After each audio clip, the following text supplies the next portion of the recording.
Halo saudara, dari Arlington, Virginia, saya Helmi Yohanes dan tim VOA kembali hadir dengan serangkaian berita Amerika Serikat dalam segmen Sapa Dunia. Kami awali dengan pembicaraan tentang gencatan senjata di Gaza yang diharapkan berlanjut kembali di tengah rencana Perdana Menteri Israel Benjamin Netanyahu untuk melancarkan serangan di Gaza Selatan. Sementara itu sejumlah bantuan bagi warga Gaza kembali mengalir. Upaya pengiriman bantuan bagi warga Gaza terus berlangsung, baik melalui udara dan kini lewat laut. The World Central Kitchen mengatakan hampir 200 ton makanan yang dibawa dengan kapal sedang dipersiapkan untuk didistribusikan. Namun hal ini dibayangi rencana penyerangan terhadap kota Rafah yang telah disetujui Perdana Menteri Benjamin Netanyahu. Netanyahu berjanji memindahkan lebih dari 1,4 juta warga yang mengungsi di sana ke wilayah kantong kemanusiaan yang dilengkapi tempat penampungan, makanan, dan rumah sakit. Sementara itu, sebuah pesawat mengevakuasi hampir 100 warga Palestina yang cedera dari Gaza ke Uni Emirat Arab. Para petugas medis menggambarkan pesawat ini sebagai rumah sakit terbang. Menurut para dokter, salah satu masalah besar di Gaza saat ini adalah kurangnya gizi. Sekitar 30% anak di bawah usia 2 tahun di Gaza Utara mengalami malnutrisi akut menurut PBB. Dan sejauh ini, sedikitnya 23 anak meninggal akibat kekurangan gizi menurut UNICEF. Perundingan gencatan senjata tampak dilanjutkan kembali dengan para pejabat Israel dilaporkan telah tiba di Doha, Qatar pada hari Minggu. Ini adalah perundingan tidak langsung pertama antara Israel dan Hamas pada bulan Ramadan ini. Saudara, Kongres Amerika mempertanyakan keampuhan pertahanan pasukan Amerika Serikat di Laut Merah. Pasalnya, Kongres menganggap Iran sebagai negara yang mendukung kelompok Houthi tidak menghadapi konsekuensi atas aksi mereka yang membahayakan salah satu jalur perairan terpenting di dunia itu. Kelompok Houthi dukungan Iran menembakkan rudal ke kapal kontainer berbendera Liberia milik perusahaan Singapura di Laut Merah.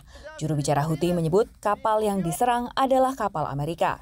وتؤكد القوات المسلحة اليمنية أن عملياتها العسكرية سوف تتصاعد بعون الله تعالى خلال شهر رمضان شهر الجهاد نصرة ودعما وإسنادا للشعب الفلسطيني المظلوم.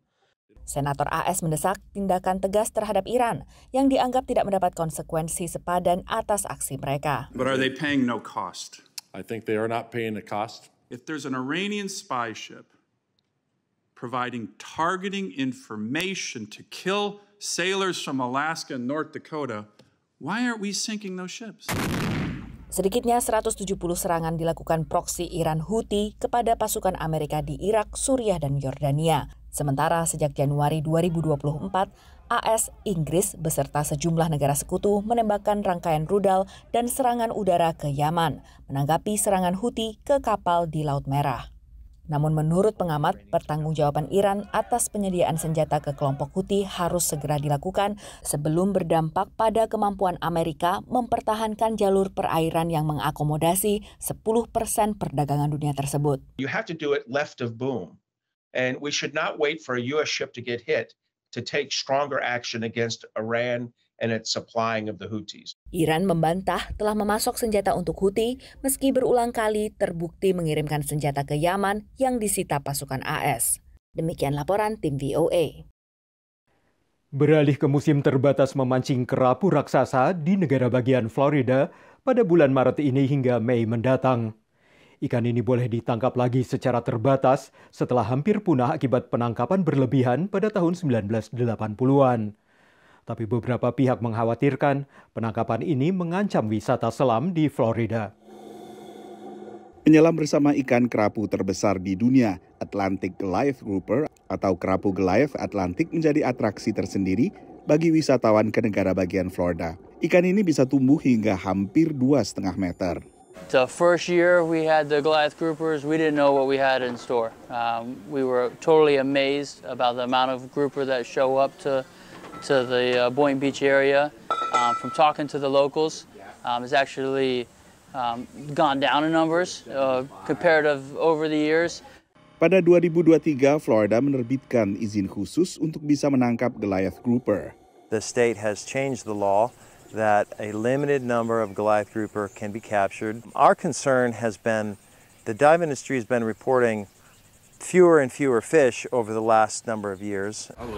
Setiap tahunnya 200 izin diterbitkan dan berlaku hanya selama musim tangkap, yaitu awal Maret hingga akhir Mei. Ukuran yang boleh ditangkap adalah antara 61 cm hingga 91 cm.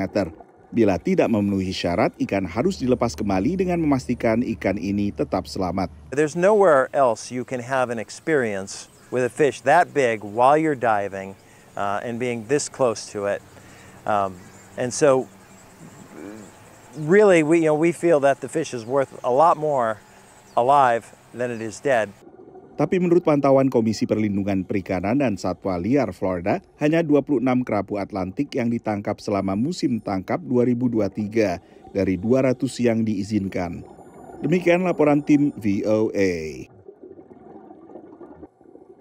Kini kita tengok kompetisi sehat berjalan kaki selama 7 hari yang digagas Give Light Foundation, organisasi nirlaba di San Jose, California. Yayasan yang mengelola sejumlah panti asuhan di 14 negara termasuk Indonesia ini menggalang dana melalui Walkathon atau Lomba Jalan Kaki Global Walk yang dapat diikuti secara virtual dan tahun lalu berhasil mengumpulkan dana sebesar $16.000 atau sekitar 250 juta rupiah.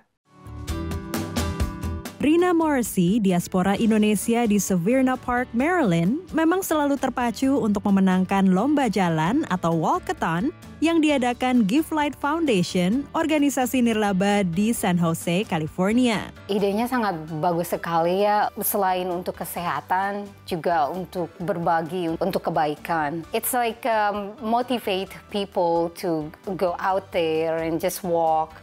You don't have to run, just being active. Give Light Foundation, penyelenggara acara ini, mengelola panti asuhan di 14 negara termasuk Indonesia. Global Walk bertujuan mengumpulkan dana bagi anak-anak yatim piatu penghuni panti-panti asuhan tersebut. But because of COVID, the whole world changed and we had to adapt, right? So the idea is to create excitement and engagement where people can just walk or run, and we have actually participants from all over the world. Selain dari AS, pesertanya juga berasal dari berbagai negara, termasuk dari panti asuhan yang dikelola Give Light Foundation.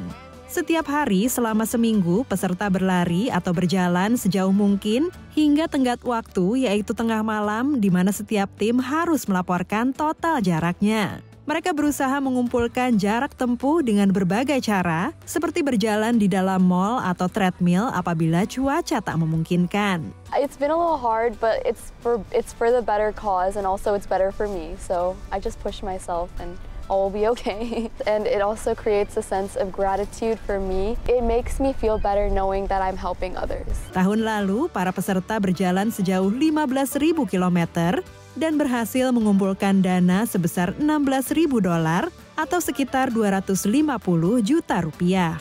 Dari San Jose, California dan Severna Park, Maryland, tim VOA. Saudara, kami akan kembali dengan Sapa Dunia Senin depan. Terima kasih atas perhatian Anda. Dari Arlington, Virginia, saya Helmi Yohanes dan tim VOA.